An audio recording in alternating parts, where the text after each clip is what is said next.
नमस्ते दोस्तों, मैं प्रिया चौहान स्वागत करती हूँ आप सभी का परीक्षा बिंदु के इस ऑनलाइन प्लेटफॉर्म पे। उम्मीद करती हूँ कि आप सभी हेल्दी होंगे, सेफ होंगे, अच्छे से पढ़ रहे होंगे। तो चलिए जल्दी से शुरुआत करते हैं। ये आपके कंप्यूटर के, अगर आपने पिछला सेशन नहीं देखा है तो पहले पिछला सेशन देख लीजिए। ये आपके कंप्यूटर संगणक के लिए, आपके एसओ के लिए, एएसओ के लिए, प्लस जिस भी एग्जाम में आपका इंटरनेट आता है, ये उन सभी के लिए प्रीवियस ईयर के क्वेश्चंस का कुछ समूह है, वो हमने इसमें शामिल किया गया है।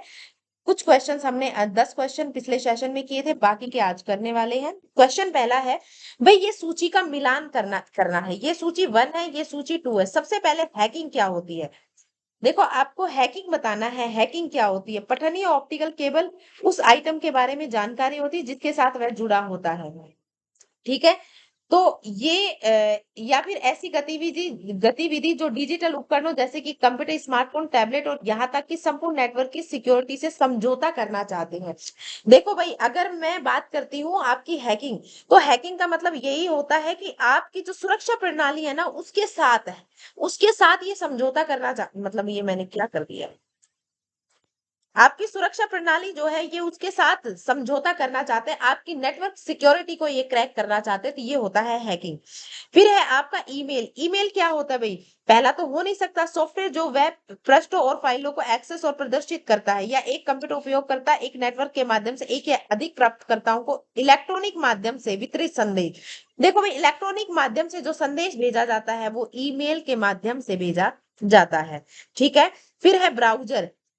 सॉफ्टवेयर जो वेब पृष्ठों और फाइलों को एक्सेस और प्रदर्शित करता है। मैंने आपको बताया था ना कि वेब ब्राउजर क्या होता है, जो आपको जो वेब पेजेस होते हैं या वेबसाइट्स जो होती है उन्हें एक्सेस यानी कि उनको यूज करना और उनको प्रदर्शित करने करने का कार्य करता है। ठीक है।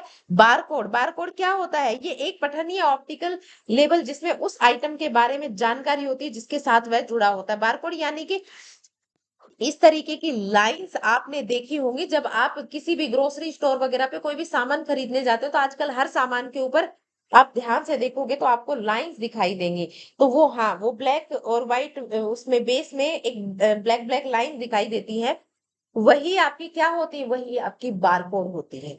वही क्या होता है? आपका बारकोड होता है। तो पहले का ए का क्या हो गया है? क्यू हो गया है। ए का क्यू यानी कि ये हट चुका है। बी का आपका क्या हो चुका है? तो भाई बी का आपका एस हो चुका है, तो ये हो जाएगा आपका डी ऑप्शन। चलिए आगे बात करते हैं। व्यक्ति और मशीन में भेद करने के लिए इंटरनेट पर प्रयुक्त चुनौती प्रति जो प्रमाणीकरण होता है, देखो भाई, व्यक्ति और मशीन है भाई, कहीं ये कोई आर्टिफिशियल इंटेलिजेंस या कोई डिवाइस तो हमारे सिस्टम को यूज नहीं कर रहा है। इसके लिए ना, जब भी आप किसी सिस्टम को लॉग इन करते हो तो इस तरीके का एक बेस बना हुआ आता है और उसमें वो कभी 7, कभी 1, ठीक है, 4, 3, 2 ऐसे करके आड़ा टेढ़ा बना करके देता है। इसको बोलते हैं कैप्चा। क्या बोला जाता है? कैप्चा बोला जाता है। और कैप्चा के माध्यम से ये प्रमाणित होता है कि ये मनुष्य ही है। ठीक है, वो कैप्चा के माध्यम से जांच करता है। चलिए आगे बात करते हैं। अगला क्वेश्चन है, निम्नलिखित में से कौन सा अधिशासी निकाय वर्ल्ड वाइड वेब के प्रौद्योगिकी विकास हेतु उत्तरदायी है? कि भाई ये पूछना चाह रहा है कि वर्ल्ड वाइड वेब है वो किसके द्वारा बनाया गया था?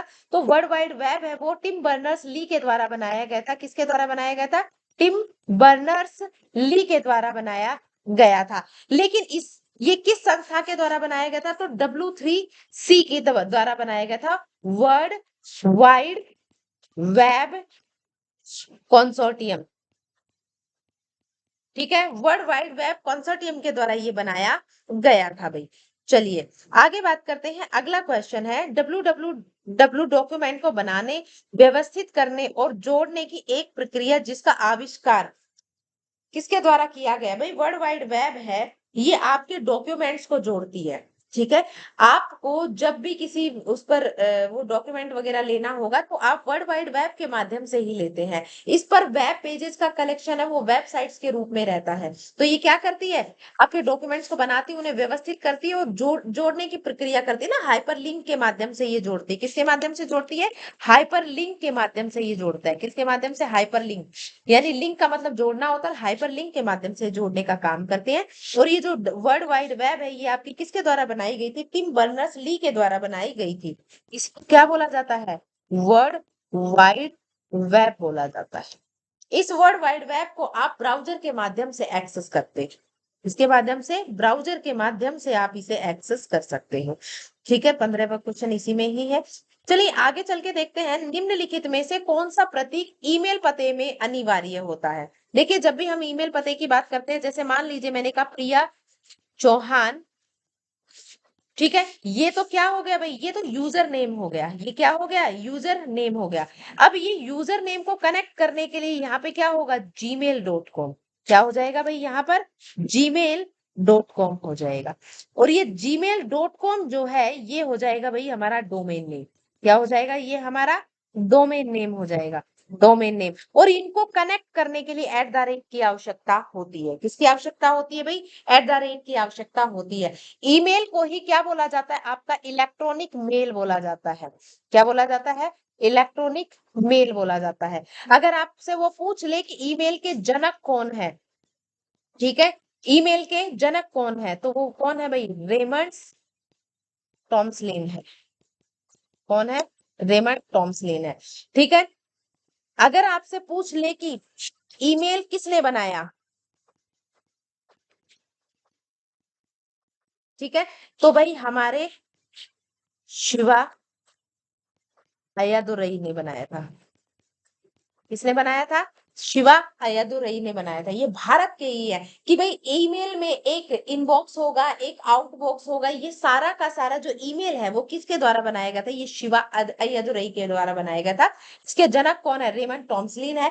अगर आपसे पूछे कि सबसे पहला भाई ईमेल के लिए कौन सी, तो वो हॉटमेल बनाया गया था। और हॉटमेल किसके द्वारा बनाया गया था, तो हॉटमेल बनाया गया था आपके किसके द्वारा, सबीर भाटिया के द्वारा। किसके द्वारा, सबीर भाटिया के द्वारा। किसके द्वारा, सबीर भाटिया के द्वारा बनाया गया था। तो इसमें अंडरस्कोर होना जरूरी होता है। जब भी आप ईमेल भेजते हैं तो आपका ईमेल जो होता है वो टू और फ्रॉम, फ्रॉम में भेजने वाले का एड्रेस होता है। किसका एड्रेस होता है, भेजने वाले का एड्रेस होता है। जबकि टू में क्या होता है, प्राप्तकर्ता का एड्रेस। किसका होता है, प्राप्तकर्ता का एड्रेस होता है। ठीक है, टू होना अनिवार्य होता है। टू आप खाली नहीं छोड़ सकते हो। एक वर्ड होता है सीसी और बीसीसी। क्या होता है, सीसी और बीसीसी। जब आप टू भेजते हो, एड्रेस भेजते हो, तो यहाँ एड्रेस में अगर सीसी है तो भाई ये एक से ज्यादा लोगों को भेजा जा रहा है और ये कार्बन कॉपी है। क्या है, ये कार्बन कॉपी है। और इसमें प्राप्तकर्ता का जो एड्रेस होता है, प्राप्तकर्ता का जो एड्रेस होता है वो समान रूप से दिखाई देता है। वो समान रूप से दिखाई देता है, समान रूप से दिखाई देता है। अगर मैं बीसीसी की बात करूं तो ये होता है blind carbon copy. Blind carbon copy होता है। और इसमें प्राप्तकर्ता का एड्रेस जो होता है वो समान रूप से दिखाई नहीं देता। एड्रेस जो होता है वो प्राप्तकर्ता को समान रूप से एड्रेस दिखाई नहीं देता, वो बीसीसी होता है। ठीक है, जब ईमेल के आगे बात आएगी तो थोड़ी बहुत बची हुई बातें ईमेल के बारे में और बता दी जाएंगी आपको। ठीक है, निम्नलिखित में से कौन सा विकल्प निम्नलिखित कथनों की सत्यता का सर्वोत्तम रूप से वर्णन करता है भाई। ठीक है, चलिए देख लेते हैं क्या है निम्नलिखित में से कौन सा विकल्प कथनों की, ठीक है, निम्नलिखित कथनों की सत्यता का सर्वोत्तम रूप से वर्णन करता है। क्रोम ब्राउजर प्रारंभ में माइक्रोसॉफ्ट द्वारा विकसित किया गया था। जो ये क्या बोलना चाह रहा है, क्रोम ब्राउजर जो है वो सबसे पहले किसके द्वारा विकसित किया गया था, क्या पूछना चाह रहा है,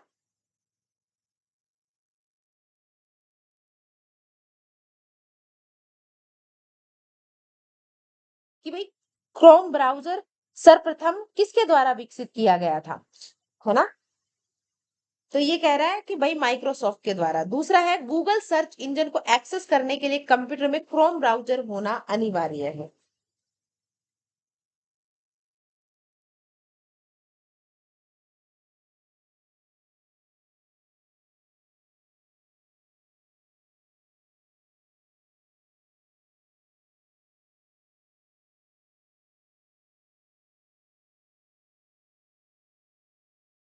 ठीक है, तो देखो भैया आपको ये पता होना चाहिए कि जो ये क्रोम ब्राउजर है ये माइक्रोसॉफ्ट के द्वारा विकसित नहीं किया गया था। ये किसके द्वारा विकसित किया गया था, गूगल के द्वारा विकसित है भैया।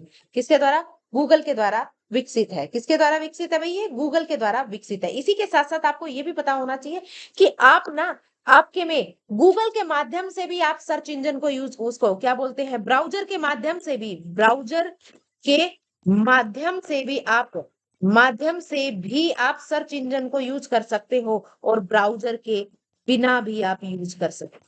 ठीक है, तो इसने क्या कहा कि उन्हें करने के लिए कंप्यूटर में क्रोम ब्राउजर होना आवश्यक है। नहीं है भाई आवश्यक, तो ये क्या हो जाएगा, दोनों ही गलत हो जाएंगे, दोनों ही क्या हो जाएंगे, गलत हो जाएंगे। कि क्रोम ब्राउजर आपका किसके द्वारा बनाया गया था, गूगल के द्वारा बनाया गया था, आजकल सर्वाधिक यूज में है भाई ये। ठीक है, एक खालिस्तान वेब पेज में एक आइकन, ग्राफिक्स या टेक्स्ट होता है जो किसी अन्य फाइल या ऑब्जेक्ट से लिंक होता है। यूआरएल, यूआरआई, थीम या हाइपरलिंक। भाई एक वेब पेज, ठीक है, एक एक वेब पेज होता है, उसमें एक आइकन, ग्राफिक्स या टेक्स्ट होता है। वेब पेज में क्या क्या हो सकता है, आइकन, ग्राफिक्स या टेक्स्ट हो सकते हैं जो किसी अन्य फाइल या ऑब्जेक्ट से लिंक होता है। लिंक होने का मतलब होता है जुड़ा होता है। मैंने क्या बताया था, जो वेब पेजेस होते हैं वो वेबसाइट, वेबसाइट जो होती है वो वेब पेजेस का कलेक्शन होती है, वेबसाइट का कलेक्शन होती है, वेब पेजेस का कलेक्शन होती है। ठीक है, वेब पेजेस जो होते हैं आपस में कैसे कनेक्ट होते हैं, हाइपर लिंक के द्वारा कनेक्ट होते हैं। किसके द्वारा कनेक्ट होते हैं, हाइपर लिंक के द्वारा कनेक्ट होते हैं। आंसर हो जाएगा हाइपर लिंक हो जाएगा। निम्नलिखित में से, भाई अगर हम इसके बारे में बात करें तो यूआरएल क्या होता है, किसी भी वेबसाइट का एड्रेस होता है। किसी भी वेब साइट का क्या होता है, एड्रेस होता है। और ये एड्रेस क्या होता है, यूनिक होता है। इस एड्रेस का, ये भाई ये वेबसाइट इसका नाम क्या है और किस स्थान पर है, तो ये यूआरआई, यूनिफाइड, यूनिफाइड कर रही हूँ,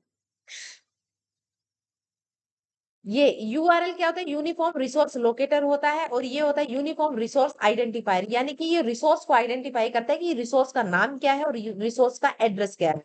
ठीक है, चलिए, निम्नलिखित में से कौन सा एक कंप्यूटर है जो इंटरनेट पर एक वेबसाइट को होस्ट करता है। भाई कौन सा एक कंप्यूटर जो इंटरनेट पर वेबसाइट को होस्ट करता है, वेबसाइट को कौन होस्ट करता है भाई, वेबसाइट को होस्ट करता है आपका वेब सर्वर। कौन करता है भाई वेबसाइट को, तो वेबसाइट को इंटरनेट पर आपका वेब सर्वर होस्ट करता है। कौन होस्ट करता है भाई, वेब सर्वर होस्ट करता है, क्योंकि सारी की सारी वेबसाइट एक निश्चित वेब सर्वर के निश्चित उसके ऊपर, सर्वर के ऊपर सेव होती है, जिन्हें आप वेब ब्राउजर वगैरह का यूज करके, ठीक है ना, आप उसको एक्सेस कर सकते हैं। ठीक है, और सर्च इंजन के माध्यम से आप उन्हें खोज सकते हैं।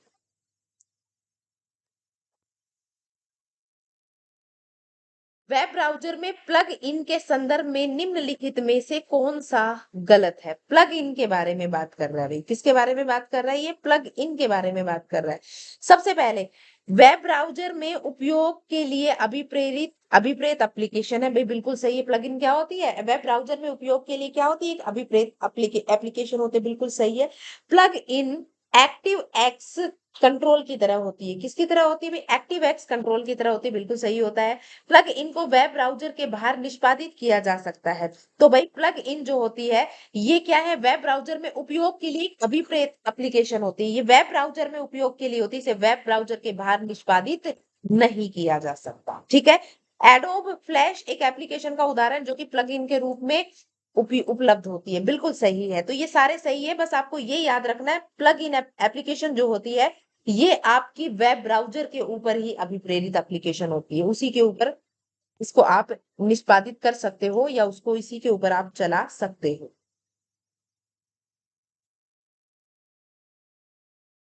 ठीक है, फिर है आपका अगला, वेब ब्राउजर के संदर्भ में बुकमार्क का उद्देश्य क्या होता है।